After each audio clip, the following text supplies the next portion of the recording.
গ্রামের ছোট্ট মেয়ে আয়শা বই পড়তে সে খুব ভালোবাসে।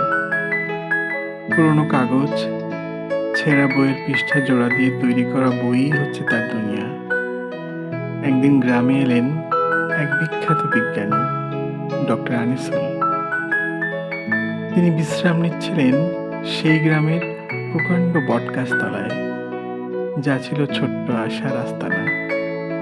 ঠিক তখনই আয়শা তার পাশে বসে বই পড়ছিল।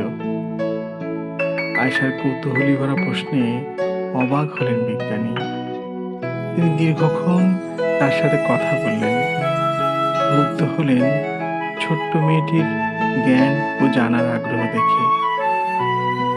যাওয়ার সময় তিনি বললেন, তুমি একদিন অবশ্যই সফল মানুষ হবে।